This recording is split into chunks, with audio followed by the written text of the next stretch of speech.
Selanjutnya kita akan belajar tentang pembangunan ekonomi. Pembangunan ekonomi itu apa? Pembangunan ekonomi itu pengertiannya terus berkembang ya. Untuk yang pertama, sebelum tahun 1970-an, pembangunan ekonomi adalah upaya peningkatan hasil produksi yang diukur dari tingkat PNB dan PNB per kapita. Jadi, ini hanya melihat peningkatan PNB dan PNB per kapita saja. Kemudian ada pembaruan untuk dekade tahun 1970-an. Di situ pembangunan ekonomi sebagai upaya pengurangan atau penghapusan tingkat kemiskinan, penanggulangan ketimpangan distribusi pendapatan, dan penyediaan lapangan kerja. Jadi tidak hanya yang meningkat PNB-nya saja, namun di dalamnya juga ada hal-hal yang dapat memperbaiki perekonomian. Contohnya ya penghapusan tingkat kemiskinan, penanggulangan tingkat ketimpangan distribusi pendapatan, dan penyediaan lapangan kerja untuk menanggulangi pengangguran.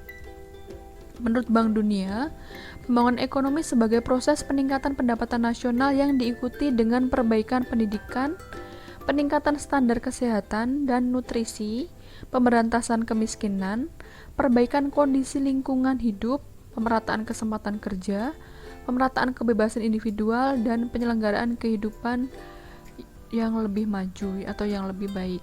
Jadi kesimpulannya bahwa pembangunan ekonomi itu adalah suatu proses multidimensional, meliputi banyak aspek yang dilakukan secara terus-menerus dan mengakibatkan perubahan struktur ekonomi, sosial, sikap masyarakat, dan institusi nasional sebagai upaya peningkatan GNP per kapita untuk mencapai tujuan pembangunan nasional yang salah satunya adalah mencapai kesejahteraan masyarakat. Di sini ada tujuan pembangunan ekonomi Indonesia. Ada 5. Yang pertama, melindungi segenap bangsa Indonesia dan seluruh tumpah darah Indonesia. Yang kedua, memajukan kesejahteraan umum. Yang ketiga, mencerdaskan kehidupan bangsa. Dan yang keempat, ikut melaksanakan ketertiban dunia yang berdasar kemerdekaan, perdamaian abadi, dan keadilan sosial. Untuk yang nomor 1, 2, 3, 4 itu terwujud dalam pembukaan Undang-Undang Dasar 1945 pada alinea keempat, dan sifatnya adalah jangka panjang maupun jangka pendek. Perbedaan pembangunan dan pertumbuhan ekonomi. Di sini Ibu sudah memberikan tabelnya. Perbedaan pertumbuhan ekonomi dan pembangunan ekonomi. Yang pertama, proses peningkatan pendapatan nasional dalam waktu yang panjang. Pembangunan ekonomi, proses perubahan yang di dalamnya terdapat upaya perbaikan, termasuk peningkatan pendapatan melalui produk per kapita. Jadi, kalau pertumbuhan ekonomi hanya melihat peningkatan pendapatan nasional saja, kalau pembangunan ekonomi sudah meningkat, juga di dalamnya ada upaya untuk perbaikan.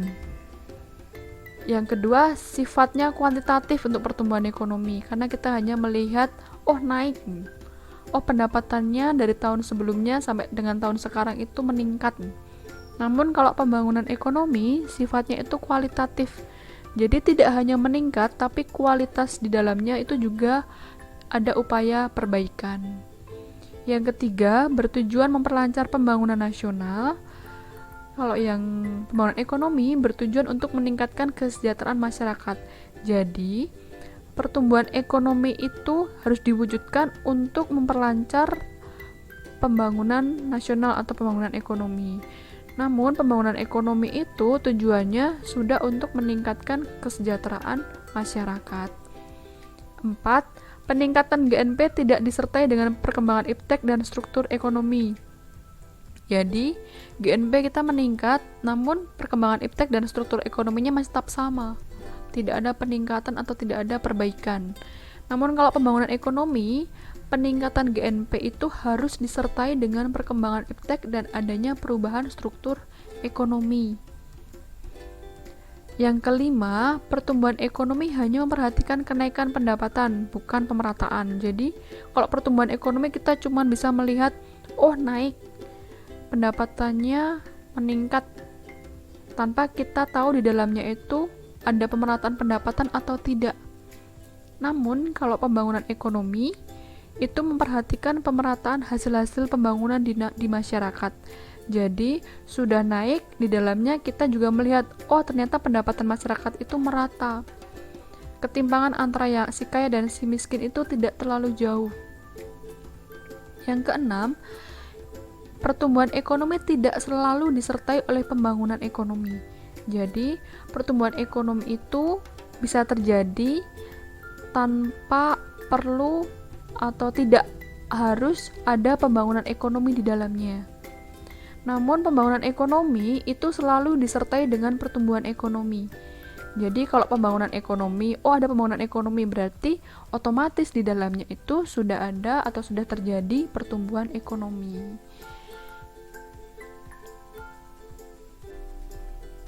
Untuk selanjutnya, kita akan membahas tentang kebijakan dan strategi pembangunan ekonomi. Ada berbagai kebijakan dan strategi pembangunan ekonomi antara lain.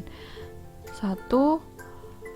Kebijakan kontrol populasi. Kebijakan kontrol populasi ini bisa kita lihat di kebijakan pemerintah tentang KB atau keluarga berencana. Yang kedua, pemberian kredit. Pemberian kredit ini bisa melalui PNPM mandiri dan pembiayaan kredit UMKM. Pendidikan dan training bertujuan untuk meningkatkan kualitas tenaga kerja kita agar bisa memenuhi lapangan pekerjaan yang sesuai. Yang keempat, tentang program perluasan kerja atau diversifikasi kerja.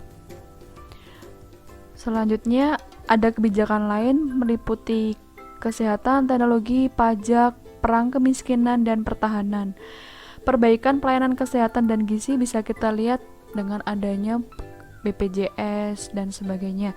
Yang kedua, riset dan teknologi membawa kita untuk bisa semakin maju dan memenuhi perkembangan iptek.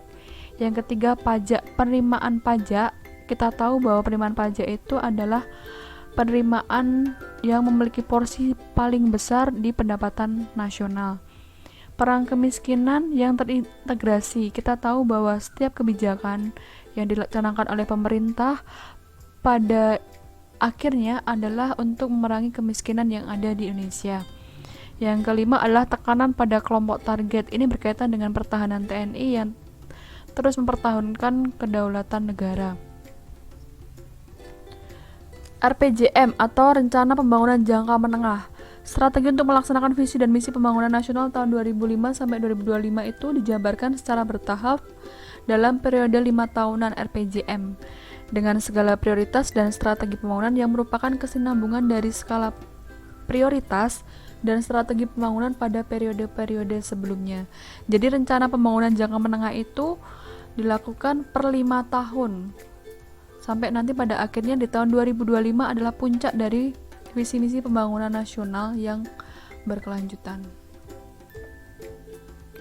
Arah kebijakan umum pembangunan nasional Indonesia. Yang pertama, melanjutkan pembangunan mencapai Indonesia yang sejahtera. Yang kedua, memperkuat pilar-pilar demokrasi dengan penguatan yang bersifat kelembagaan dan mengarah pada tegaknya ketertiban umum dan kebebasan yang bertanggung jawab. Yang ketiga, memperkuat dimensi keadilan dalam semua bidang termasuk pengurangan kesenjangan pendapatan, pengurangan kesenjangan pembangunan antar daerah, termasuk desa dan kota. Kita tahu kemarin indeks Gini antara desa dan kota itu jauh berbeda, dan kesenjangan gender antara laki-laki dan perempuan. Indikator dan kriteria pembangunan ekonomi. Indikatornya meliputi yang pertama, indikator ekonomi. 1. Pertumbuhan ekonomi dan distribusi. Semakin tinggi pertumbuhan ekonomi dan tingkat distribusi, maka pembangunan ekonomi Indonesia itu baik. Yang kedua, pendapatan per kapita. Semakin tinggi pendapatan per kapita, maka pembangunan ekonominya juga baik. Tingkat pengangguran dan kesempatan kerja. Semakin rendah tingkat pengangguran dan kesempatan kerja semakin tinggi, itu artinya pembangunan ekonominya tinggi. Yang keempat, tingkat kemiskinan. Semakin rendah tingkat kemiskinan, maka tingkat pembangunan ekonominya juga tinggi. Stabilitas ekonomi semakin tinggi, maka kita tahu pembangunan ekonomi kita berarti semakin baik. Selanjutnya tentang indikator non-ekonomi ada dua hal. Yang pertama indeks kualitas hidup dan yang kedua adalah indeks pembangunan manusia. Indeks kualitas hidup itu bisa dilihat dari tiga hal. Yang pertama kematian bayi, yaitu jumlah kematian bayi yang berumur di bawah 1 tahun per 1000 yang hidup. Yang kedua usia harapan hidup mulai umur 1 tahun. Yang ketiga tingkat melek huruf dalam persentase. Untuk keterangan lebih lanjut bisa kalian baca di modul yang sudah Ibu berikan. Yang kedua adalah indeks pembangunan manusia atau IPM. Indikator penting dalam IPM itu ada dua. Yang pertama umur panjang, yang kedua tingkat pendidikan. Kita tahu sekarang wajib belajar kita adalah 9 tahun sampai usia SMA. Yang ketiga adalah standar hidup. Semakin tinggi tingkat standar hidup, maka indeks pembangunan manusianya juga akan semakin baik. Selanjutnya di sini adalah masalah-masalah pembangunan ekonomi di negara berkembang, khususnya Indonesia. Masalah apa saja yang terjadi? Yang pertama, pertumbuhan penduduk yang tinggi. Kita tahu bahwa Indonesia adalah salah satu negara yang memiliki populasi pertumbuhan penduduk yang tinggi. Pertumbuhan penduduk yang tinggi akan menyerap sumber daya yang produktif yang dapat digunakan untuk meningkatkan pendapatan nasional. Jadi, kita tahu bahwa pertumbuhan penduduk yang tinggi itu menghambat pembangunan ekonomi. Pertambahan penduduk juga menyebabkan timbulnya masalah sosial lainnya. Yang kedua, kemiskinan absolut. Apa itu kemiskinan absolut? Kemiskinan absolut adalah kondisi seseorang atau keluarga yang pendapatannya kurang dari pendapatan yang bisa mencukupi berbagai kebutuhan dasar berupa makanan, pakaian, dan perumahan. Di berbagai negara kita tahu bisa ditambah dengan kebutuhan dasar khas tempat. Karena adanya tambahan yang bermacam-macam tersebut, maka kita tahu tingkat kemiskinan absolut dari negara satu dengan negara lainnya itu berbeda-beda. Hal ini menyebabkan sulitnya membuat perbandingan antara negara satu dengan negara lainnya. Yang ketiga adalah ketimpangan distribusi pendapatan. Kita tahu bahwa semakin tinggi tingkat ketimpangan distribusi pendapatan, maka pembangunan ekonomi itu rendah. Si kaya dengan si miskin ketimpangannya sangat tinggi. Yang keempat, tingginya jumlah pengangguran. Tingkat pengangguran di negara berkembang sangat tinggi. Selanjutnya, keputusan pemerintah yang kurang tepat. Kita tahu bahwa beberapa tahun belakangan ini sangat marak peredaran barang-barang dari Cina di negara kita. Penyebabnya adalah keputusan pemerintah dalam hal regulasi ekonomi yang dirasa kurang tepat jika dilihat dari kondisi perekonomian Indonesia. Pada saat itu, pemerintah memutuskan untuk bergabung dalam ASEAN China Free Trade Area. Akhirnya terjadilah seperti yang kita rasakan sekarang ini. Produk lokal nyaris kalah dengan produk yang berasal dari Cina. Yang kedua, bahan kebutuhan pokok masih langka. Ini sangat kelihatan sekali ketika menjelang perayaan hari-hari besar seperti Hari Raya Idul Fitri, Natal, dan hari-hari besar lainnya, kita kesulitan mendapatkan kebutuhan bahan pokok. Yang selanjutnya, suku bunga perbankan terlalu tinggi. Kita tahu bahwa suku bunga perbankan itu sangat mempengaruhi perekonomian Indonesia.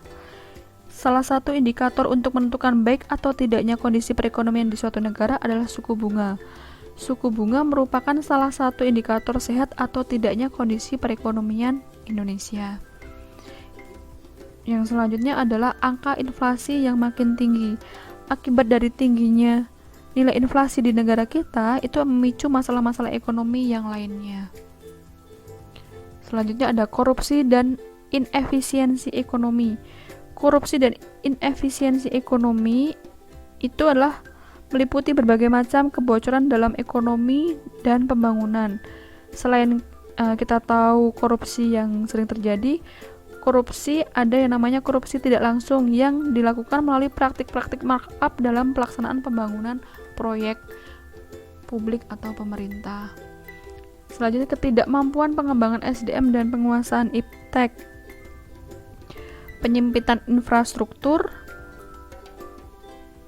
ketergantungan pada sektor pertanian primer. Kita tahu bahwa Indonesia ini sangat kaya tentang sumber daya alamnya, maka ketergantungan pada sektor pertanian primer yang meliputi pertanian dan pertambangan itu masih cukup tinggi. Yang terakhir adalah rendahnya tingkat produktivitas. Rendahnya tingkat produktivitas dapat dilihat dari pendapatan domestik produk atau PDB per kapita atau PDB per pekerja yang sangat kecil. Sekian penjelasan Ibu untuk materi pertumbuhan dan pembangunan kali ini. Apabila ada sesuatu yang kurang jelas, bisa kalian tanyakan melalui WA group atau bisa kalian baca modul yang sudah Ibu sediakan. Untuk mengetes pemahaman kalian, Ibu sudah menyediakan soal uraian melalui Google Form. Nanti bisa kalian kerjakan dan ingat ada batas waktunya. Quotes untuk hari ini berasal dari Bill Gates, orang terkaya nomor 2 di dunia. Sukses adalah guru yang buruk. Sukses menggoda orang yang tekun ke dalam pemikiran bahwa mereka tidak dapat gagal. Artinya apa? Bahwa jangan takut bahwa kita mengalami kegagalan. Kenapa? Karena kalau kita gagal, berarti kita diberi kesempatan untuk belajar lebih baik lagi. Terima kasih untuk perhatiannya. Selamat pagi dan sampai jumpa.